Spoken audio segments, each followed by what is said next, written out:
Hello viewers, অচেতনতার free coaching চ্যানেলে তোমাদের সকলকে স্বাগত জানাই। আজকের এই ভিডিওতে তোমরা যারা ক্যালকাটা ইউনিভার্সিটিতে বিএ হিস্ট্রি অনার্সে 6 সেমিস্টারে পড়ছো, মানে সবে মাত্র উঠেছো, তোমাদের জন্য গুরুত্বপূর্ণ একটি ভিডিও নিয়ে এসেছি। তোমরা ভিডিওটি পুরোটা দেখবে, তোমাদের জন্য প্রতিটা বিষয়ই গুরুত্বপূর্ণ। আজকে যে বিষয়গুলো আলোচনা করব, বেশি সময় নেব না, খুব সংক্ষিপ্ত আকারে তোমাদের কি কি সিলেবাসে কি কি রয়েছে, কোন কোন পেপার তোমাদেরকে পড়তে হবে, সিসি পেপার কয়টি রয়েছে, ডিএসসি পেপার কয়টি রয়েছে, কোশ্চেন প্যাটার্ন কেমন হবে, এক্সাম বা পরীক্ষা কত তারিখ নাগাদ হতে পারে, এছাড়া প্রতিটা প্রশ্নের যে সাজেশনের প্রতিটা প্রশ্নের উত্তর, এগুলো বা কিভাবে পাওয়া যাবে, সব কিছু ডিটেলস আলোচনা করছি এই ভিডিওতে। তার আগে বোর্ডে একবার কি লেখা রয়েছে আমরা দেখেন। দেখো, ইতিহাস অনার্স 6 সেমিস্টার, এখানে পেপার সিলেবাস গুলো তো নিয়ে আলোচনা করছি আজকে। দেখো, তোমরা এর আগে 5th সেমিস্টারে পড়েছিলে কি? CC 11, 12, DSC A1, B1। CC 11 পড়েছিলে ইউরোপের ইতিহাস, সিসি 12 পড়েছিলে ভারতের ইতিহাস, ডিএসসি A1 পড়েছিলে বাংলাদেশের ইতিহাস, এবং ডিএসসি B1 পড়েছিলে চীনের ইতিহাস। এই তিনটি পেপারের মধ্যে প্রথম তিনটি পেপার অর্থাৎ 11, 12 এবং ডিএসসি 1, এই তিনটি পেপারই তোমাদেরকে আবার পড়তে হচ্ছে, আলাদা নতুন করে কিছু নয়। যে তিনটি পেপার তোমরা এর আগে পড়েছিলে, কি পড়েছিলে? সিসি 11, 12 এবং ডিএসসি A1 বাংলাদেশের ইতিহাস। এই তিনটি পেপারই আবার নতুন করে পড়তে হবে এই পেপারে, মানে এই সেমিস্টারে। কিভাবে নতুন করে পড়তে হবে না, এই ইতিহাসগুলো মানে আধুনিক ভারতের ইতিহাস তোমরা যে পর্যন্ত পড়েছিলে সিসি 12-এ, ঠিক তারপর থেকেই সিসি 13 শুরু হয়েছে আধুনিক ভারতের ইতিহাস। এখানে বলে রাখি, তোমাদের 5th সেমিস্টারের মতো 6 সেমিস্টারেও সেই একই রকম সেম প্যাটার্ন, দুটো সিসি পেপার আর দুটো ডিএসসি পেপার একই রয়েছে, কোশ্চেন প্যাটার্ন একই রয়েছে, কোনো কিছু চেঞ্জ নেই। এমনকি যে পেপারটা, যে আধুনিক ভারতের ইতিহাস, সেটাই কন্টিনিউ পড়তে হবে। ইউরোপের ইতিহাস পড়েছিলে ফরাসি বিপ্লব এবং পরবর্তী, ঠিক তারপর থেকেই কন্টিনিউ পড়তে হবে। বাংলার ইতিহাস পড়েছিলে, ঠিক তারপর থেকে কন্টিনিউ পড়তে হবে। শুধুমাত্র ডিএসসি B1 যেটা ছিল চীনের ইতিহাস, সেই জায়গায় দেশটা পাল্টে গিয়ে জাপান ঢুকে যাবে, অর্থাৎ জাপানের ইতিহাস তোমাদেরকে পড়তে হবে ডিএসসি B3-তে, জাপানের ইতিহাস। তা আমরা সিসি পেপার কি কি রয়েছে এবং ডিএসসি পেপার কি কি রয়েছে একবার চোখ বুলিয়ে নিই। দেখো, সিসি 13 তোমাদের এবার পড়তে হচ্ছে দুটি CC paper, CC 13, CC 14। CC 13 কি রয়েছে? আধুনিক ভারতের ইতিহাস 1857 থেকে 1964, সিপাহী বিদ্রোহ থেকে নেহেরু যুগ পর্যন্ত। এর আগে তোমরা সিসি 12 পেপারে কি পড়েছিলে? আধুনিক ভারতের ইতিহাস 1757 থেকে 1857, সিপাহী বিদ্রোহ থেকে মহাবিদ্রোহ, পলাশী যুদ্ধ থেকে মহাবিদ্রোহ বা সিপাহী বিদ্রোহ পর্যন্ত, এই 100 বছরের ইতিহাস সিসি 12-এ পড়েছিলে। ঠিক তারপর থেকেই, অর্থাৎ সেই 1857 সিপাহী বিদ্রোহের পর থেকেই ভারতের স্বাধীনতা লাভ এবং গান্ধী নেহেরু এনাদের যুগ পর্যন্ত নিয়ে আছে ভারতের ইতিহাস, যেটা 13 পেপার থেকে শুরু হচ্ছে। সিসি 14 পেপারে কি রয়েছে? বিশ্ব রাজনীতির ইতিহাস। এর আগে বিশ্ব ইতিহাস পড়েছিলে, ইউরোপের ইতিহাসটাই বিশ্ব ইতিহাস। সেই ইউরোপের ইতিহাসের তোমরা পড়েছিলে 1945 পর্যন্ত, দ্বিতীয় বিশ্বযুদ্ধ পর্যন্ত পড়েছিলে। সেই ফরাসি বিপ্লব থেকে 1789 থেকে একেবারে দ্বিতীয় বিশ্বযুদ্ধ 1939-এ শুরু হয়, এই পর্যন্ত তোমরা পড়েছিলে সিসি 11 পেপারে 5th সেমিস্টারে। এবার তোমরা 6 সেমিস্টারে সিসি 14 পেপারে আবার সেই ইউরোপের ইতিহাস পড়বে, আন্তর্জাতিক সম্পর্কের ইতিহাস, বিশ্ব রাজনীতির ইতিহাস, ওয়ার্ল্ড হিস্ট্রি, ওয়ার্ল্ড পলিটিক্স, এই সমস্ত বিষয়ের উপরে 1945 অর্থাৎ দ্বিতীয় বিশ্বযুদ্ধ শেষ হওয়ার পরে 1994 পর্যন্ত, অর্থাৎ সোভিয়েত ইউনিয়নের পতনের পরবর্তীকাল পর্যন্ত। এই সময়ে বিশ্ব রাজনীতির অনেক গুরুত্বপূর্ণ টার্ন আসে, অনেক গুরুত্বপূর্ণ ঘটনা ঘটে, তোমরা পড়লে জানতে পারবে। এই দুটো বিষয়, মানে একটা ভারতের ইতিহাস, একটা ইউরোপের ইতিহাস, এই দুটো পেপার রয়েছে 13 এবং 14-এ। ওখানে যেমন 11, 12, অর্থাৎ 11 ছিল ইউরোপের ইতিহাস, 12 ছিল ভারতের ইতিহাস। এখানে একটু ঘুরে গেছে, 13 পেপার হয়ে গেছে ভারতের ইতিহাস, মানে আগেই পড়তে হচ্ছে ভারতের ইতিহাস এবং পরে পড়তে হচ্ছে ইউরোপের ইতিহাস। এই দুটো তোমাদের সিসি পেপার। এবার আসি এর সিলেবাস নিয়ে। আধুনিক ভারতের ইতিহাস 1857 থেকে 1964, গান্ধীর যুগ পর্যন্ত। এই ইতিহাসে কি রয়েছে? ভারতের স্বাধীনতার আগে 100 বছরের কি ইতিহাস রয়েছে তা নিয়ে, অর্থাৎ সেই সিলেবাস ডিসকাস করেছি আমি একটি ভিডিও ক্লাসে।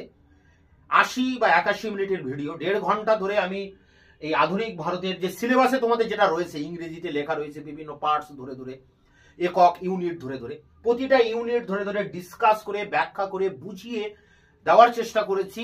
এর আগের ভিডিওতে তোমরা অবশ্যই এই সিলেবাসের ভিডিও দেখে নেবে যে সিলেবাসে কি রয়েছে, একদম কনসেপ্ট ক্লিয়ার হয়ে যাবে যে সিসি 13 আধুনিক ভারতের ইতিহাসে সিলেবাসের বিষয়বস্তুটা কি।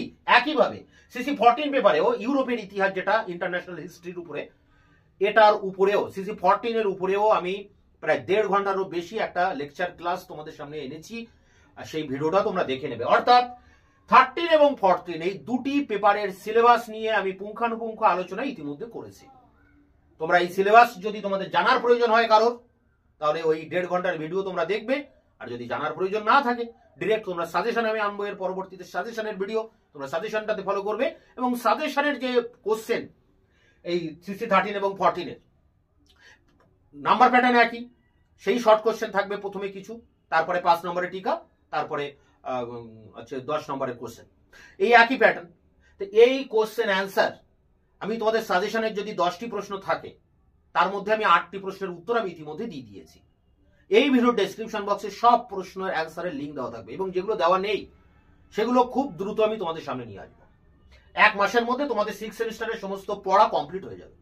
চ্যানেলে সব কিছু দেওয়া থাকবে, তোমরা একটা একটা করে ক্লাস বেছে বেছে সাজেশন ধরে ধরে তোমরা তার নোটস গুলো কালেক্ট করবে, বোঝার চেষ্টা করবে।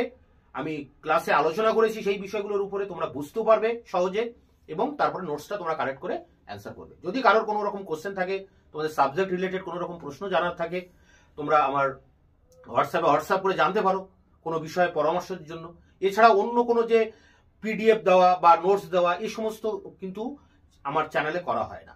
আমার চ্যানেলে সরাসরি ভিডিও লেকচার ক্লাস দেওয়া হয়, প্রচুর লেকচার ক্লাস রয়েছে, এবং ক্লাসের শেষে তার অ্যান্সারটাও আমি সেখানে দিয়ে দিয়েছি লাইন টু লাইন, কারণ নোটের প্রয়োজন হলে সেখান থেকে তোমাদের কালেক্ট করতে হবে। যাই হোক, তোমরা 6 সেমিস্টারে সবকিছু পেয়ে যাবে। ইতিমধ্যে মনে করো 70% পড়ানো কমপ্লিট আছে, আর যে সমস্ত প্রশ্নের উত্তর দেওয়া নেই সেগুলো আমি দিয়ে দেবো। এবার আসি ডিএসসি A3 এবং ডিএসসি B3, এই পেপার দুটো কি? এ তো ডিএসসি আগেও ছিল, আবারও আছে। সিসি পেপার মানে কোর কোর্স, এগুলো কোর কোর্স নয়, এটা ডিসিপ্লিনারি কোর্স। তা A3 B3, A3 তে রয়েছে বাংলাদেশের ইতিহাস। এর আগেও তোমরা ডিএসসি A1 এ পড়েছিলে বাংলাদেশের ইতিহাস, সেই অষ্টাদশ এবং ঊনবিংশ শতাব্দী, বিংশ শতাব্দীর ভারতের ইতিহাস, মানে বাংলাদেশের ইতিহাস 1905 সাল পর্যন্ত পড়েছিলে, অর্থাৎ বঙ্গভঙ্গ পর্যন্ত পড়েছিলে। এবার শুরু হচ্ছে তারপরে 1905 থেকে 64। তাহলে বাংলাদেশের ইতিহাস তোমরা এর আগেও পড়েছিলে, আবারও পড়তে হচ্ছে। ওখানে একটা টাইম বেঁধে দেওয়া ছিল, এখানেও একটা টাইম বেঁধে দেওয়া আছে, 1905 থেকে 64। এর আগে তোমরা ইউরোপের ইতিহাস পড়েছিলে, এখনো পড়ছো সিসি 14 এ। আগে একটা টাইম ছিল, এখন একটা টাইম পিরিয়ড বেঁধে দেওয়া হয়েছে। নতুন কিছুই নয়, শুধুমাত্র নতুন হচ্ছে ডিএসসি B3 জাপানের ইতিহাস। এই সমস্ত পেপারগুলো, অর্থাৎ ডিএসসি পেপারের যে জাপানের ইতিহাস, জাপানের ইতিহাসে কি কি পড়তে হবে, জাপানের ইতিহাসের ক্রমবিবর্তনটা কি, সংক্ষিপ্ত একটা ধারণা তোমাদের রাখতে হবে। সেই সংক্ষিপ্ত ধারণার উপরে সিলেবাস নিয়ে ডিটেলসে আলোচনা করেছি। সিলেবাস নিয়ে ব্যাখ্যা আমার ইতিমধ্যে দেওয়া হয়ে গিয়েছে, তোমরা সিলেবাসগুলো দেখে নেবে, প্রতিটা পেপারের সিলেবাস। কারোর প্রয়োজন হলে ডেসক্রিপশন বক্স থেকে তোমরা খুঁজে নেবে এই সমস্ত ভিডিওগুলির লিঙ্ক। এছাড়া আমার চ্যানেলের প্লে লিস্টে গিয়ে তোমরা 6 সেমিস্টারের যে সমস্ত প্লে লিস্ট গুলো রয়েছে দেখবে সবকিছু সেখানে দেওয়া আছে। তা যাই হোক, এই ছিল 4টি পেপার, একেবারে ক্লিয়ার। এখন বিষয় হচ্ছে প্রশ্ন কেমন প্যাটার্ন হতে পারে। একই প্যাটার্ন, সিসি পেপারগুলোতে শর্ট কোশ্চেন থাকবে, টিকা থাকবে 5 নম্বরের এবং 10 নম্বরের কোশ্চেন। আর ডিএসসি পেপারগুলোতে কি থাকবে? শর্ট কোশ্চেন থাকবে না, সেই জায়গায় থাকবে 5 নম্বরের প্রশ্ন, 10 নম্বরের প্রশ্ন, 20 নম্বরের প্রশ্ন। ডিএসসি পেপারগুলিতে 20 নম্বরের প্রশ্ন লিখতে হবে দুটি, 10 নম্বরের প্রশ্ন 5 নম্বরের প্রশ্ন। আর সিসি পেপারগুলোতে কি লিখতে হবে? 10 নম্বরের প্রশ্ন, 5 নম্বরের প্রশ্ন এবং 1 নম্বরের প্রশ্ন 15টি। এই হচ্ছে নাম্বার প্যাটার্ন। এবার পরীক্ষা কেমন নাগাদ হতে পারে দেখো, বিগত বছরে যে সমস্ত পরীক্ষাগুলো হয়েছে 2024, 2023, 2022, এই 3টি বছর পরীক্ষা কবে হয়েছে সেটা যদি আমরা একবার লক্ষ্য করি, তাহলে আমাদের পরীক্ষা কবে হবে সেটা আমরা জানতে পারবো। দেখো, এর আগের বছর যে পরীক্ষা 2024 সাল, সেই 2024 সালে পরীক্ষা হয়েছে জুলাই বা আগস্ট মাসের নাগাদ, 5/7/2024। 2023-এ পরীক্ষা হয়েছে 15/7/2024। 2022 সালে পরীক্ষা হয়েছে 16/6/2022। সবই ওই 7 বা 6, 6-এ হয়েছিল 2022-এ, এবার কিন্তু 7-এ পরীক্ষা হবে। জুলাই মাসের পরীক্ষা তোমাদের কনফার্ম হবে। দেখো, জুলাই আগের বছর হয়েছে জুলাইয়ের 5, আর তার আগের বছর জুলাইয়ের 15। জুলাইয়ের 5 তারিখ না তো 15 তারিখ বা 20 তারিখ নাগাদ এর মধ্যে কিন্তু তোমাদের পরীক্ষা হবে, অর্থাৎ জুলাই মাসে পরীক্ষা হবে, এটা ধরে নিতে হবে। তোমরা সেই হিসাবে প্রিপারেশন নাও।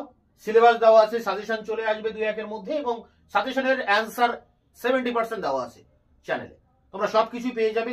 কারো কোনো কোশ্চেন থাকলে তোমরা কমেন্ট সেকশনে কমেন্ট করবে, আমি তার অ্যান্সার দেওয়ার চেষ্টা করব। বা কোনো ভিডিওর কোশ্চেন অ্যান্সার যদি জানার প্রয়োজন হয়, যে একটা 20 নম্বরের কোশ্চেন, এটা আমাদের দরকার, কমেন্টস করলেই আমি কিন্তু সঙ্গে সঙ্গে সেই ভিডিওটা সবার আগে নিয়ে আসবো। এবার দেখো যে আমরা এইসব জিনিসগুলো কিন্তু কনসেপ্ট ক্লিয়ার করলাম। কয়টি পেপার রয়েছে আমরা সংক্ষেপে যদি দেখি, কয়টি পেপার রয়েছে? 4টি পেপার, সিসি পেপার 2টো, ডিএসসি পেপার 2টি।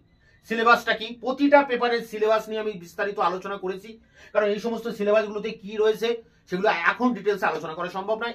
একটা সিলেবাস নিয়ে আলোচনা করতে গেলেও মিনিমাম 1 ঘন্টার প্রয়োজন হয়। এই জন্য আলাদা আলাদা 4টি ভিডিওতে আমি এই সিলেবাস নিয়ে ডিসকাস করেছি, তোমাদের প্রয়োজন হলে তোমরা দেখে নিও। কোশ্চেন প্যাটার্ন একই থাকছে, same question pattern, 5th semester 6th semester একই, কোনো আলাদা কিছু নয়। এরপরে রয়েছে পরীক্ষা কবে। পরীক্ষা কবে হবে? জুলাই মাসের 5, 10, 15, 20 এর ভিতরে কিন্তু পরীক্ষা তোমাদের হবে। তো এই ছিল আজকের ভিডিওর মূল বিষয়বস্তু। দেখা হচ্ছে এরপরের তোমাদের ক্লাস রিলেটেড কোনো ভিডিও নিয়ে। ততক্ষণে তোমরা চ্যানেলকে সাবস্ক্রাইব করে রাখবে, বন্ধুদের কাছে শেয়ার করবে।